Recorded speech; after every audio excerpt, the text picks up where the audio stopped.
Hello everybody and welcome to another episode of the Cup of Joe Show. I'm Joe Jones. Welcome to this little short series. Come work with me. This is episode 4, day 4, and we've already been kind of working out here a little bit before I started rolling. We've got this filled in right here. There's Justin again. Justin's back. We've got that filled in over here. This fascia board all through here. Still got to do a few minor cuts and stuff, you know. But this is what it's looking like. Looking nice and good. And we're about to be putting, where's that roll of felt paper? Oh, looks like crap. This is the roll that was left over from the last time we did the roof. So homeowner wants us to use as much of this as we can, which won't be much, but we got another roll just in case. So this is where we're at right now, guys. I'm about to get up there and start felt papering. So stay tuned.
Alright, so we've got the flashing. As you can take a look right here, we got all the felt paper on the roof. Now we're going to start putting the flashing, then the shingles.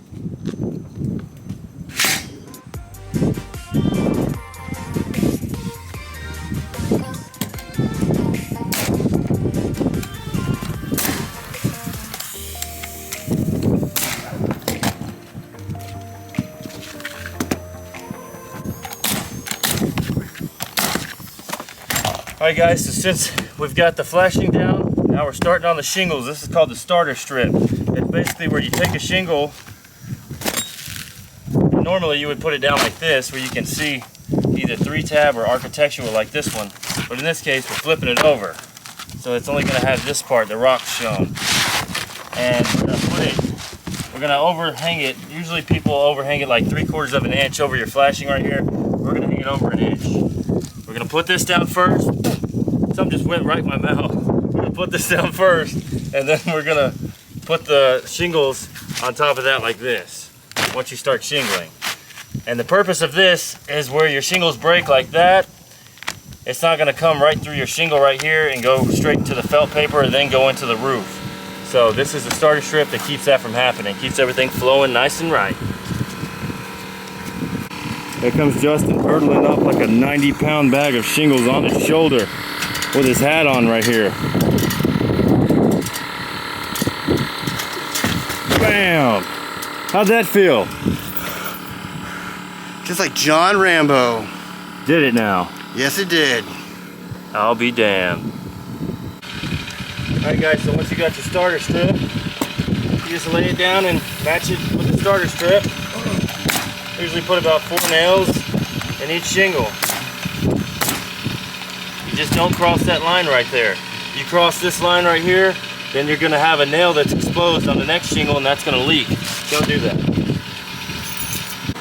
So once you, well, let me start off by saying the first one we did, we took 6 inches off. or you cut it off over here. Take 6 inches off, and then you put a full sheet down. What that's gonna do is it's gonna give you your stagger. See, I have a line going here, and now I have a 6 inches over a line here. And then with the next row after that, we'll deduct 6 inches off of that, and then a full. 6 inches off, then a full one. That's how you do shingles. It's really simple.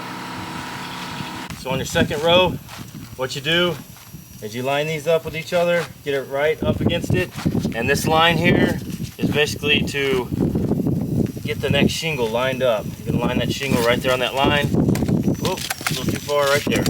And put another 4 nails. Just like that.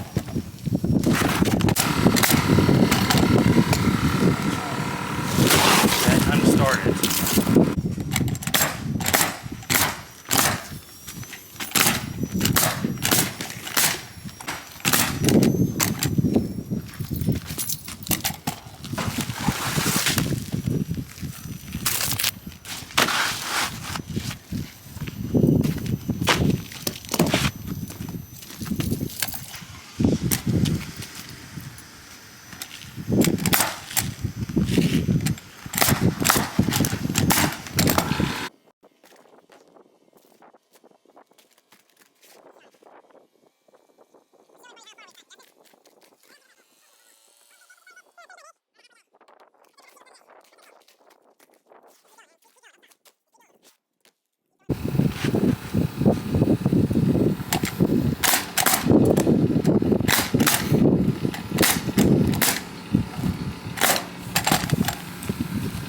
Alright guys, and there you have it. As you can see, if you turn the camera around, you can see that we did the whole thing today.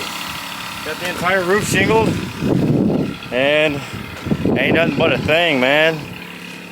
Got this whole thing done in one day. These are architectural shingles. They're not 3-tab like some roofs, so they're just like this. We matched it, architectural. As you can see, there are some nail holes right here. So what we're going to do is come back with some black caulk and just fill all these holes. I mean, because I don't really have any other option. That's just the way this roof is. It's a shed roof, so we could like go and get a whole nother bundle of shingles, but he'd have to buy a whole new bag. But I only have one left, so you know, I don't think he would want to do that. So we'll just caulk all these holes, that way the rain doesn't get in there. Just like they do on stuff like this. See that? They just caulk it, but we'll use some black caulk. And that's a wrap, guys. This shed is complete. And tomorrow we're going to be doing the fence that's down here. Right through here. Be replacing all of that. So make sure you join me tomorrow. And come to work with me tomorrow. So let me know in the comments, guys, what you think. Today's been a very productive day, very busy day, and I'm glad that we're finished with this. Let me show you guys a video of what it looks like downstairs. I'm up here on the roof. I'm in a bed that can be shingled in 1 hour, and we started at 1:31. It's 2:32, and we're done. So he beat me on the bed, but he's a good man to work for, and I'm not going to get anything off the roof, so I can get down. And we're not done with this shed. We got the fence left, and we're done with the job. Here we go, guys. So you can see the roof. It's got a little slight slant. It's like a 2-pitch. So the water runs off on one side. We've extended it. If you guys seen the beginning of this job, you know that this roof was a gable roof, and it was a very small shed. So now we have totally transformed it.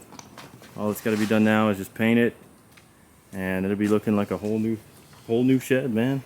Which basically is. But that's it, guys. Thank you so much for watching the Cup of Joe show.